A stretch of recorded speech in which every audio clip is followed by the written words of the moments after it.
After the whistle starts in Pennsylvania, where this happened. A winter storm blankets the state in rain, ice, and snow, causing multiple high school football games that we were hoping to cover tonight to get postponed until tomorrow. We'll have more on the impact of this winter storm and what the Saturday schedule looks like for District 6 football. I'm Mike Bolger. And I'm Janae Overton. We'll also take a look at local basketball and wrestling as winter sports get started, right here on After the Whistle.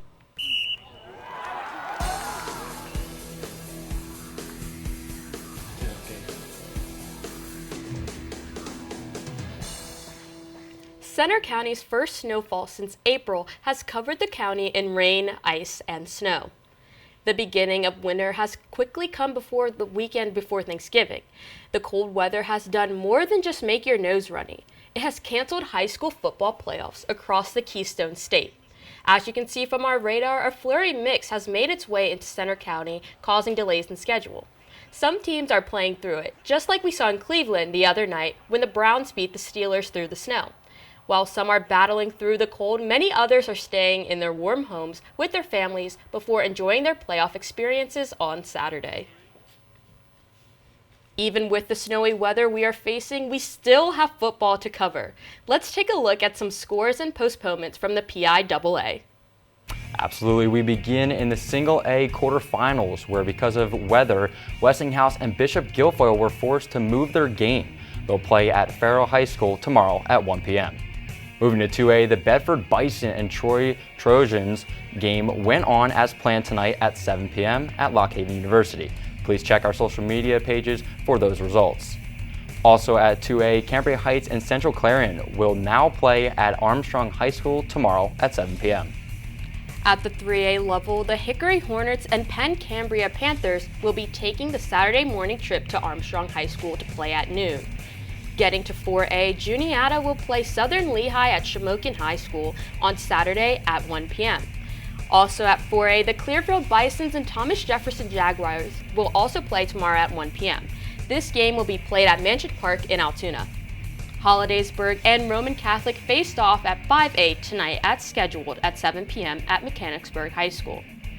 Lastly, the State College Little Lions and Central Catholic Vikings game also went on as planned and played tonight at 7 p.m. in Mansion Park. You can check the scores from both Hollidaysburg and State College on our socials. Well, as high school football winds down, some other sports are ramping up. Let's pin down the start to high school wrestling as District 6 teams grapple with their opening matches. State High Boys Wrestling kicks off their season on November 30th at 10 p.m. against Chambersburg. Bishop McCourt will start off against Westmont Hilltop on December 3rd. Central Mountain and Bald Eagle will begin their seasons on December 5th. The Mifflin County Huskies will begin on December 7th. The State High Little Girls Wrestling will commence with their season opener on December 7th at 8 a.m. with a duel at Bowling Springs. Central Mountain will also be representing District 6 at this duel.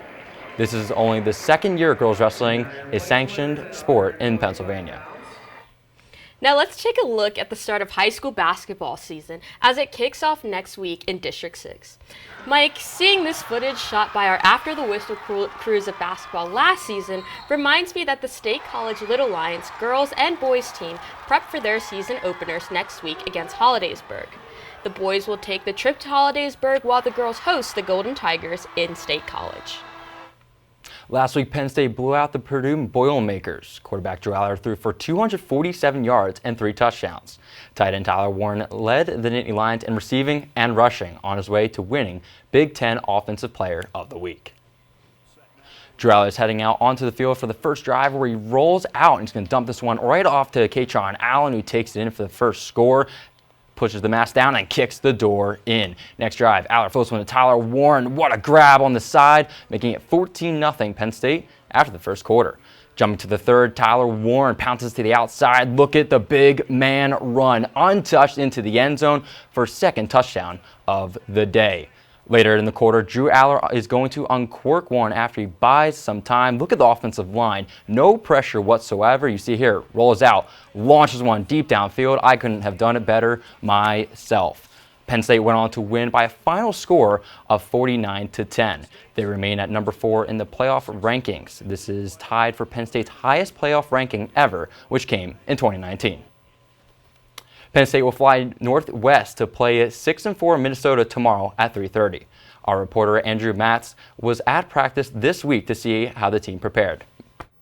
Thanks, Mike. The last time that Penn State went to Huntington Bank Stadium was 2019. It was a loss that derailed Penn State's playoff hopes, so the Nittany Lions are trying to avoid a similar fate. Penn State is currently ranked 4th in the college football playoff rankings. Following a 49-10 victory over Purdue, the Nittany Lions go back on the road as they head to Huntington Bank Stadium to play the Minnesota Golden Gophers.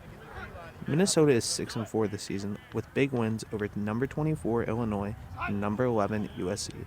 James Franklin credits head coach PJ Fleck for a great job this season. Before you can learn to win, you got to learn how not to lose games. And there's certain things that will get you beat, and that's turning the ball over, and that's giving up explosive plays, and that is not playing with great effort. Coach Fleck has developed his team into a defensive and running mindset with a top 15 defense in the nation and a gem of a running back in Darius Taylor. For the Blue and White, injuries have been an ongoing problem. This has led to many players stepping up in their place. One such player is Davion Collins. I think as he continues to have opportunities and make some plays, his confidence will continue to grow, and you'll see his role continue to grow as well in the program. So, he's that close to making some big-time plays for us. Collins isn't the only player who has stepped up. Luke Reynolds, the 5-star freshman tight end, caught his first touchdown last week. Cooper Cousins, 4-star offensive lineman from McDowell, has been opening eyes. Sal Wormley says Cousins has impressed. He's intelligent, athletic.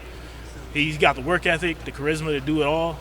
Like, it's guys like that just make you like, damn, like, he's nice. With a 9-1 record, Penn State is projected to host number 10 Georgia in the opening round of the college football playoffs. With 2 games left in the regular season, the Lions will need players to keep stepping up. Reporting for After the Whistle, I'm Andrew Matz. Penn State opened their student ticket request window for the playoff on Thursday. It is set to close on Friday, November 29th, with student tickets being $28.